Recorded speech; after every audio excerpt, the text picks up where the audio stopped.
उनकी news N K news 1 निष्पक्ष जन जन की खबरें वाराणसी।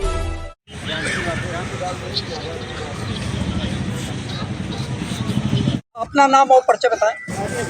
हमारा नाम संजय राजभर एडवोकेट, राष्ट्रीय महासचिव जनसंघर्ष मोर्चा और विशेष आमंत्रित सदस्य प्रदेश कार्यकारिणी समाजवादी पार्टी उत्तर प्रदेश। सर, इस जगह पर क्या क्या कार्यक्रम है? आज जानकी वाटिका पहाड़ियाँ सारनाथ वाराणसी की धरती पर जनसंघर्ष मोर्चा के राष्ट्रीय अध्यक्ष, राष्ट्रीय महासचिव समाजवादी पार्टी, पूर्व मंत्री विधायक अकबरपुर अम्बेडकर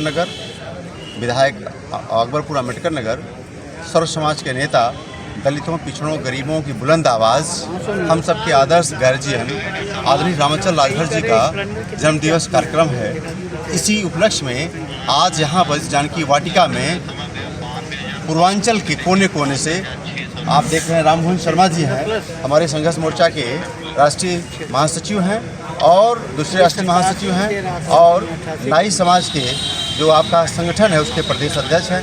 आप संत कबीरनगर गोरखपुर से चलकर आए हैं, और साथ में देख रहे हैं करण राजभर हमारे संघर्ष मोर्चा के मऊ के जिला अध्यक्ष हैं, रामनारायण राजभर जी संघर्ष मोर्चा के हमारे जनपद गाजीपुर के जिला अध्यक्ष हैं, आप गणेश प्रजापति जी गोरखपुर से हैं, आजमगढ़ से हमारे डॉक्टर दुर्गा प्रसाद राजभर जी हैं, और हमारे अवधनारायण वकील साहब चंदौली से हैं। तमाम पूर्वांचल के जनपदों से लोग अपने नेता के प्रति आस्था और सम्मान जन्मदिवस कार्यक्रम के बहाने प्रकट करने आए हैं जो है। तो क्या ये 2024 का तैयारी मानते हैं? देखिए, हम लोग तो सामाजिक परिवर्तन की लड़ाई लड़ने वाले नेता आदरणीय रामाचल राजभर जी हैं, जो दलितों, पिछड़ों, गरीबों, मजलूमों, जो सदियों से सताए गए हैं, दबाए गए हैं, पछाड़े गए हैं, उनके संघर्ष की लड़ाई लड़ रहे हैं। और ये लड़ाई सिर्फ चुनाव के दृष्टिगत नहीं होती है, ये लड़ाई हमारी निरंतर चल रही है।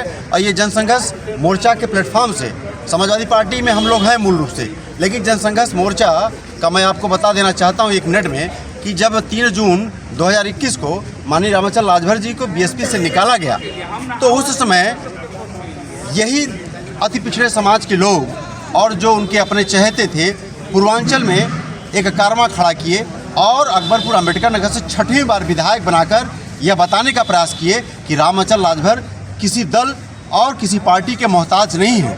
उनके समर्थक, उनकी चेहरा, उनका छवि, उनका कार्य खुद अपने आप में इतने मायने रखता है कि वो कहीं से भी विधायक और सांसद, मंत्री बन सकते हैं। उसी कड़ी में जनसंघर्ष मोर्चा, ये समाजवादी पार्टी में हम राजनीति करते हैं। जनसंघर्ष मोर्चा एक सामंजस्य बनाने की कड़ी है कि कहीं ऐसा ना हो कि दल की राजनीति करते करते हम अति पिछड़े राजभर सहित अति पिछड़े समाज की आवाज़, जो दबे कुचले सताए गए लोग हैं, उनकी जो समस्याएं हैं, जो उनकी मूलभूत समस्याएं हैं, जैसे राजभर समाज का इस समय जो है आरक्षण की लड़ाई बड़े पैमाने पर चल रही है, हमारे यूथ जागो राजभर जागो कमेटी के लोग लड़ रहे हैं। ये बड़ी समस्याएं हैं, कहीं ऐसा ना हो कि किसी दल का हिस्सा होने के नाते दब जाएं। इसलिए जनसंघर्ष मोर्चा के माध्यम से हम अति पिछड़े समाज की आवाज़ को बुलंद रखना चाहते हैं। गरीबों, दलितों, पिछड़ों, मजलूमों, अल्पसंख्यकों की लड़ाई को, उसको निरंतर लड़कर जो है इस प्लेटफॉर्म के माध्यम से अपने दल को भी अवगत कराना चाहते हैं कि सत्ता की लड़ाई तो जरूरी है, लेकिन सत्ता के साथ एक जो माननीय कांसीराम साहब ने सामाजिक परिवर्तन की लड़ाई को शुरू किया था, बाबा साहब ने जो संविधान में जो हमको हक, अधिकार, सम्मान दिया, कहीं न कहीं वर्तमान सरकार उसको जो है उस अधिकार से हमको वंचित कर रही है, वो अधिकार हमारा आरक्षण सहित छीन रही है।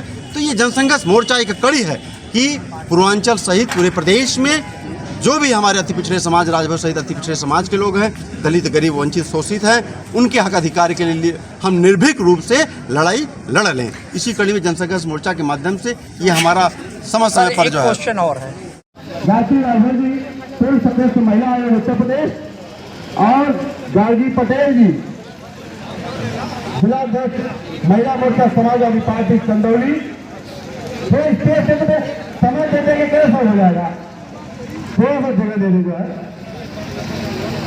सारे लोगों को। और चंदौली से हमारे अभय सिंह बिल्कुल भैया कह रहे हैं कि मैं भी चंदौली का ही हूँ, और मुझे क्या छोड़ रहे हैं? आपको इसलिए छोड़ रहे हैं कि आप आयोजक हैं, और आयोजक हमेशा छोड़ जाता है।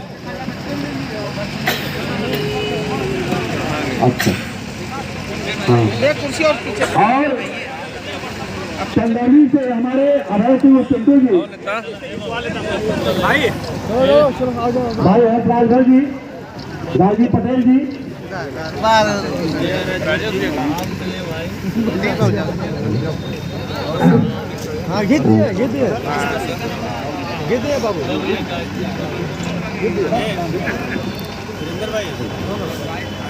और राकेश भैया हमारे चंदौली से आप भी चले जाइए, चंदौली वाले छूट ले जाए आज। के अध्यक्ष कहते हैं कि अन पिछड़े और सब भारतीय समाज पार्टी का गठन हमने किया है कि सोशल और मजलूम लोगों की सेवा करेंगे। वो कहते हैं कि जो भी राजभर समाज का नेता है वो तो पिछू लग्गू है। इस पर क्या कहना है? देखिए, उन पर कमेंट्स देना मैं अपनी तौहीनी समझता हूँ।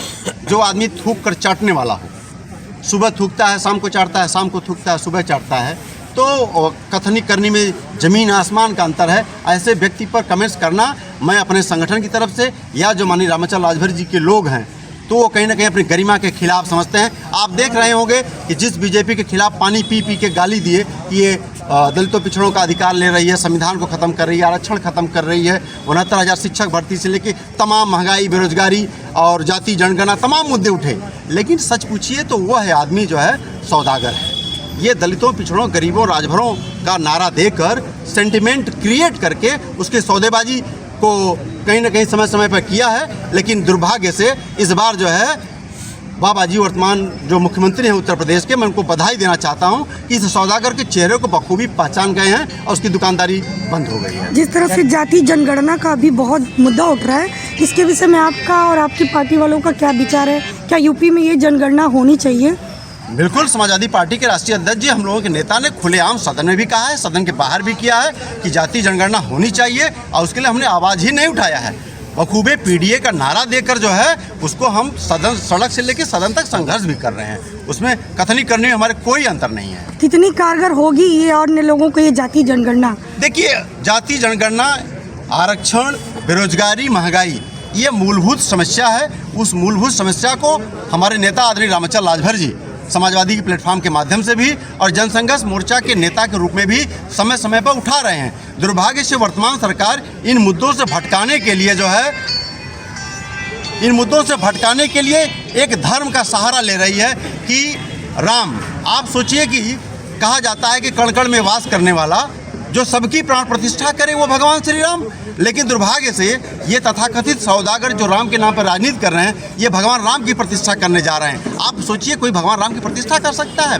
भगवान राम की प्रतिष्ठा करने वाला व्यक्ति निश्चित रूप से समाज को मूर्ख बनाने वाला हो सकता है, ठगने वाला हो सकता है, लेकिन भगवान राम का भक्त नहीं हो सकता।